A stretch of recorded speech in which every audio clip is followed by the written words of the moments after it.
Hello student, थोड़ा late हो गए लेकिन आ गए हम।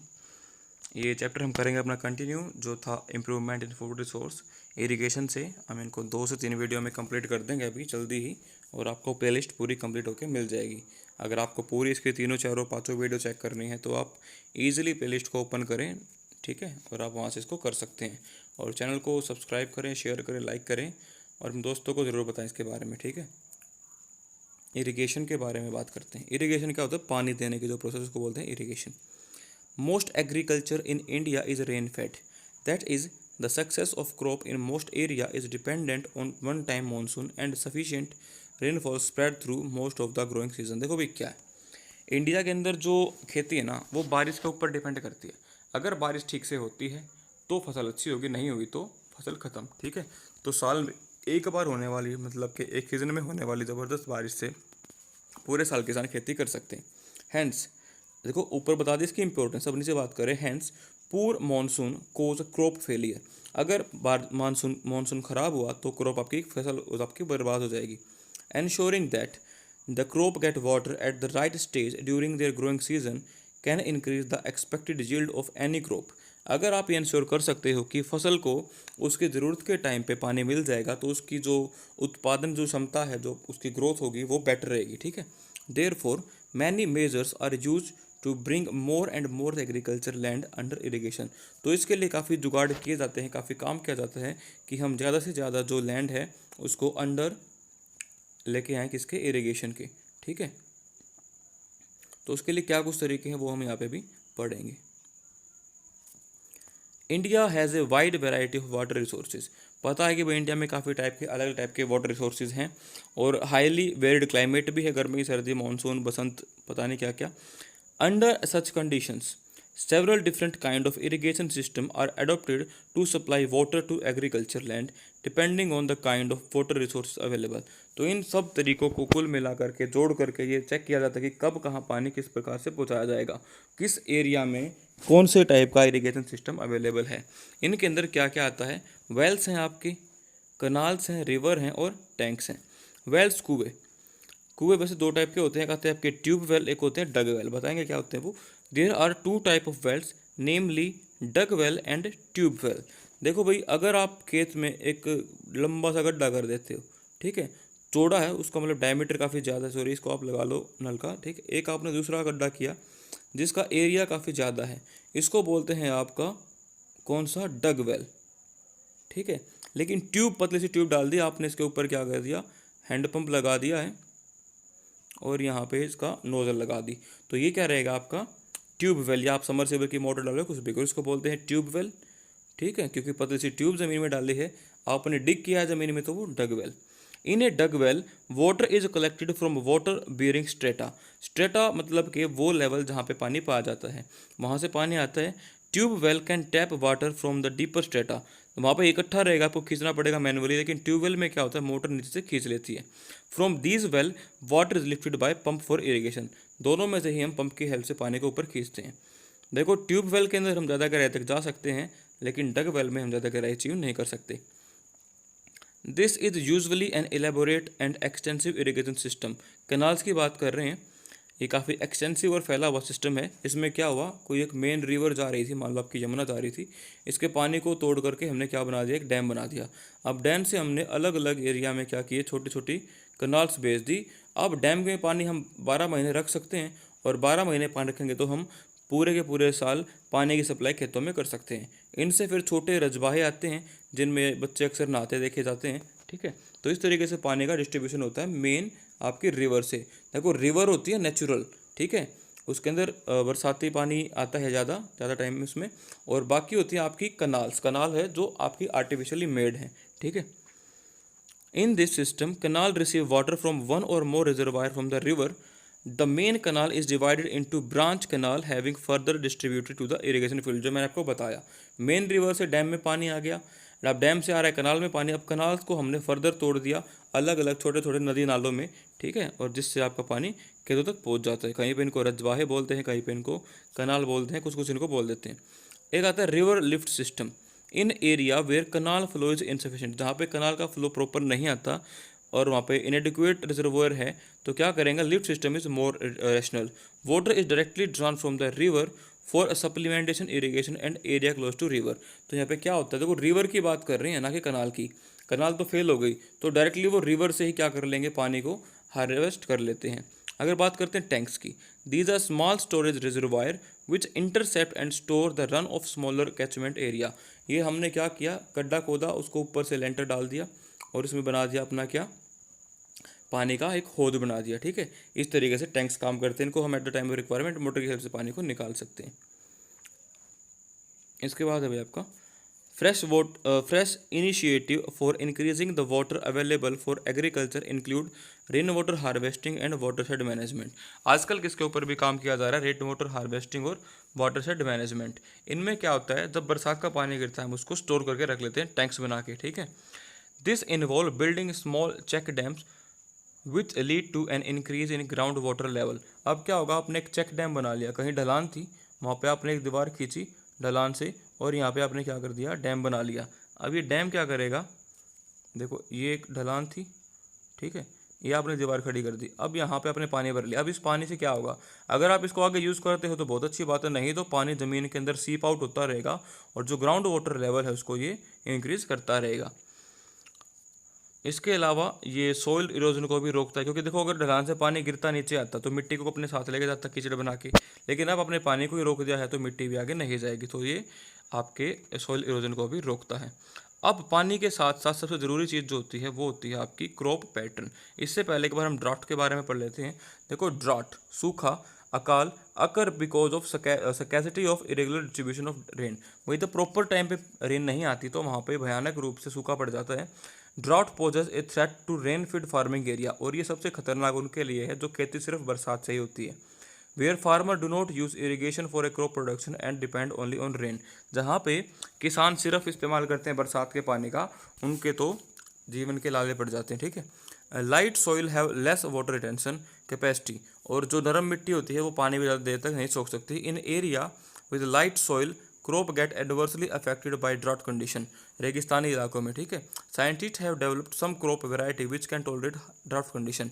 हालांकि कुछ ऐसे हाइब्रिड सीड बनाए गए हैं जो पानी की कमी को झेल सकते हैं, लेकिन फिर भी खाने के बगैर कोई कितने दिन तक रहेगा। ठीक है, और पानी के बगैर।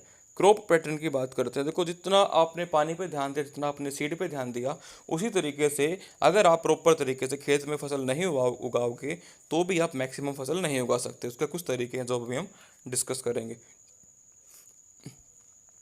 Different way of growing crop can use to give maximum benefit, मतलब अलग अलग तरीके से आप फसल उगाओ आपको ज़्यादा फायदा मिलेगा।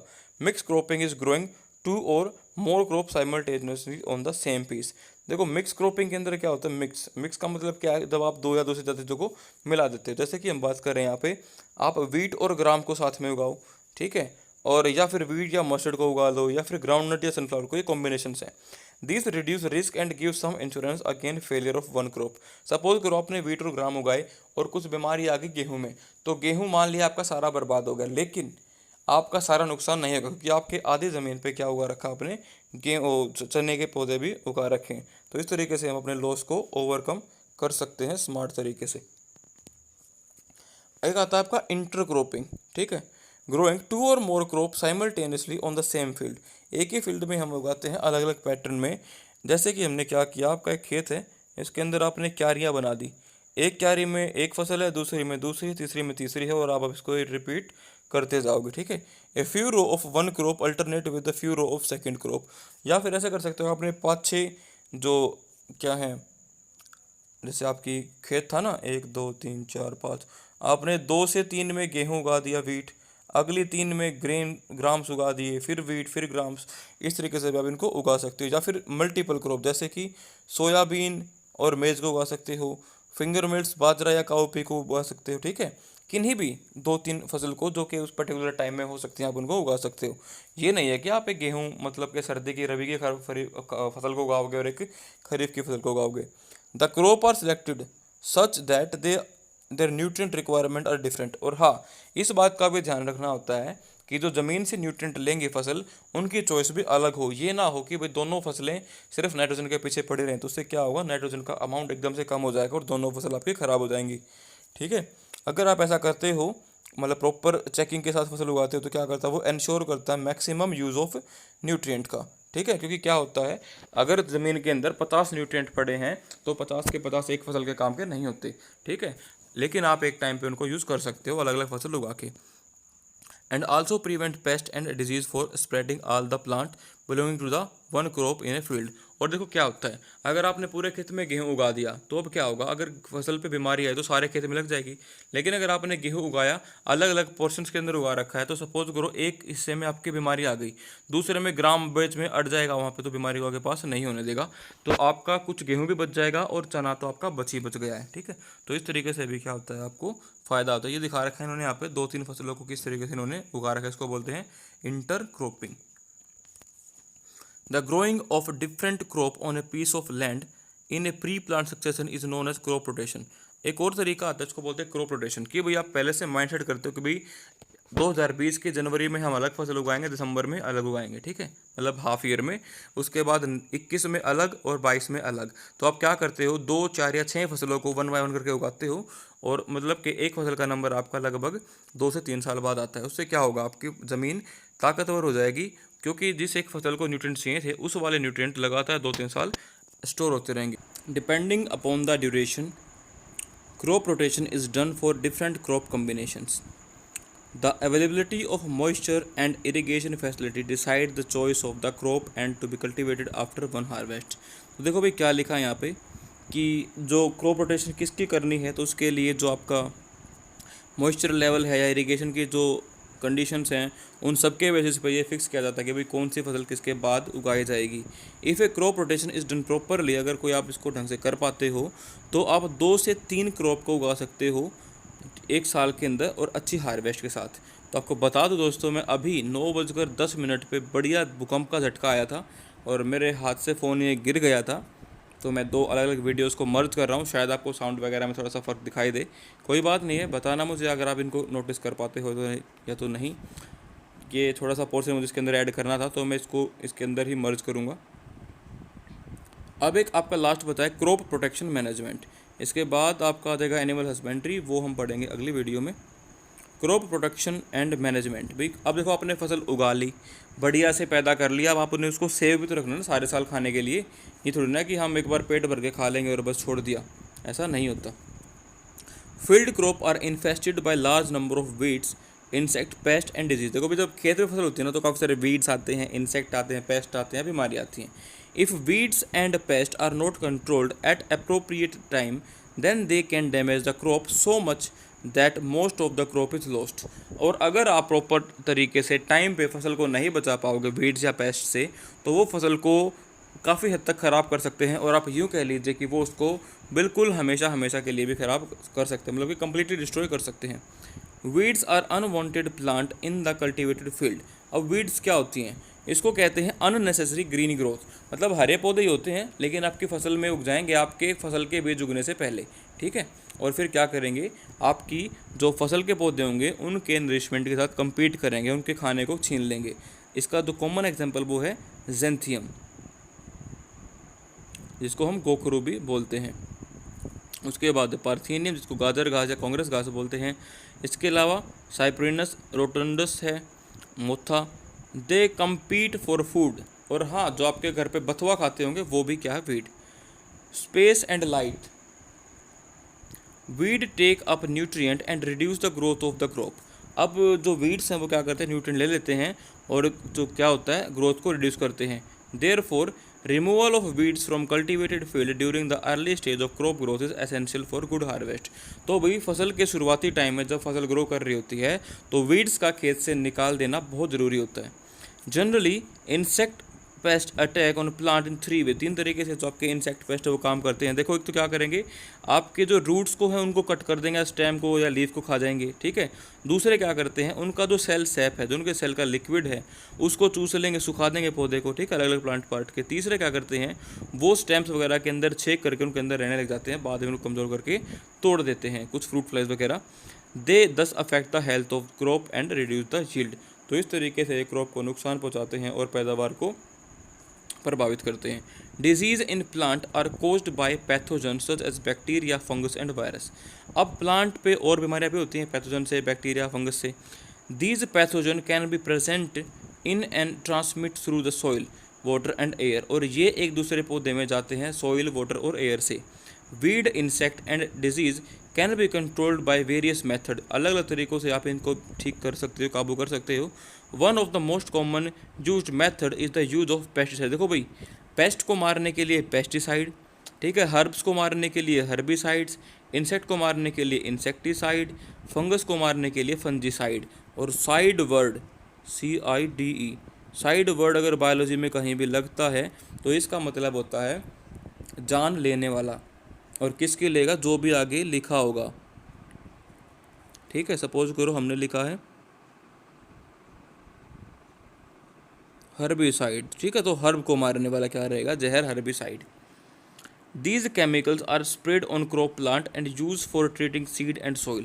इन केमिकल से हम फसल पे स्प्रे करते हैं या बीज वगैरह को भी से ट्रीट करते हैं।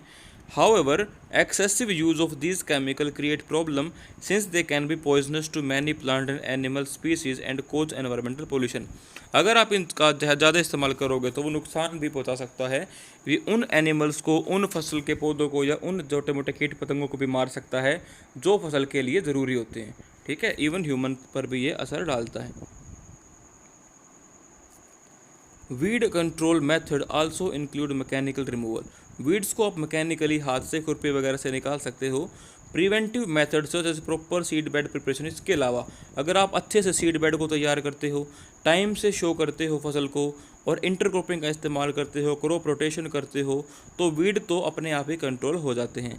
Some other preventative measure against pest are the use of resistant variety. इसके अलावा आप अच्छी क्वालिटी का सीड ला के भी इस्तेमाल कर सकते हो, या फिर आप गर्मियों में मिट्टी को पूरी को खोद दो, जिससे क्या होगा, जो मिट्टी के अंदर या नीचे पड़े होंगे जो इंसेक्ट वगैरह होंगे वो ऊपर निकल आएंगे और तेज़ धूप में वो मर जाएंगे। In which field ploughed deeply in summer to destroy weed and pest plant. और वीड्स या पेस्ट प्लांट या पेस्ट जो हैं उन सबको मार दिया जाता है गर्मी से, ठीक है। ये भाई न्यूट्रिशनल क्वालिटी रखिए गाय के दूध की, अंडे की, मीट की, फ़िश की। इसके बाद आएगी आपकी स्टोरेज ऑफ ग्रेन। अब जब सारे काम करें तो अनाज को स्टोर भी करना है। Storage loss in agriculture produce can be very high. देखो क्या भाई, आपने बहुत बढ़िया फसल पैदा करी लेकिन स्टोरेज के टाइम पे वो ख़राब हो गए तो कोई फ़ायदा नहीं। फैक्टर रिस्पॉन्सिबल, देखो अब जो उसको नुकसान पहुंचाएंगे वो दो टाइप के होते हैं, बायोटिक भी और एबायोटिक भी। यहाँ से क्वेश्चन आता है, जैसे कि हम बात करते हैं इंसेक्ट जो है, रोडेंट है, फंगी है, मीट्स है, बैक्टीरिया है, ये सब लिविंग ऑर्गेनिज्म है जो फसल को ख़राब करते हैं। इसके अलावा एबायोटिक, नॉन लिविंग जो हैं, जैसे कि मॉइस्चर अगर कम ज़्यादा हो जाए, टेम्परेचर कम ज़्यादा हो जाए जहाँ पे हमने अनाज को रखा है स्टोर करके, वहाँ पे तो उससे भी नुकसान होता है। अगर ये कहीं से पानी आ जाए उससे भी होता है। These factor cause degradation in quality, loss in weight and poor germinability, discolouration और produce all leading to poor marketability. देखो भी क्या है, अब इससे क्या होगा, क्वालिटी ख़राब हो जाएगी, वेट कम हो जाएगा, उसका उगने की क्षमता, जर्मिनेबिलिटी कम हो जाएगी, कलर ख़राब हो जाएगा। इससे क्या होगा, एक अच्छा बीज जब दिखेगा ही नहीं तो उसकी मार्केट भी ख़राब हो जाएगी। These factors can be controlled by proper treatment and systematic management of warehouses. इनको हम नॉर्मली ठीक कर सकते हैं थोड़ा सा ध्यान दे के, अच्छे स्टोर हाउस वगैरह बना के। Preventive and control measure are used before grain are stored for future use. और ये सब कब किया जाता है, अनाज को स्टोर करने से पहले। They include strict cleaning of produce before storage. इसमें क्या चीज़ों पे ध्यान दिया जाता है भाई, एक तो उसकी क्लीनिंग प्रॉपर हो, उसको प्रॉपर सुखाया जाए, ठीक है, सनलाइट के अंदर, उसके बाद छाँव में सुखाया जाए, और बाद में फ्यूमिगेशन, उसके ऊपर स्प्रे वगैरह करके, पेस्ट वगैरह के उसको दबाया जाए, मतलब कि पैक करके रखा जाए अनाज के गोदाम में। तो इस तरीके से आप अपनी फसल को बचा सकते हो। तो ये आपका आज एग्रीकल्चर वाला पार्ट कंप्लीट हो गया। अगली वीडियो में हम पढ़ेंगे एनिमल हस्बेंड्री। तब तक के लिए बने रहें, देखते रहें बी बायोलॉजिकल, और चैनल को सब्सक्राइब करवाएं, अपने दोस्तों को बोलें, ठीक है। और कुछ भी अगर आपको एडिशनल चाहिए तो आप मुझे वो बता सकते हो, मैं उसी के ऊपर आपकी वीडियो बना के डाल दूँगा। Thank you. जय हिंद, जय भारत।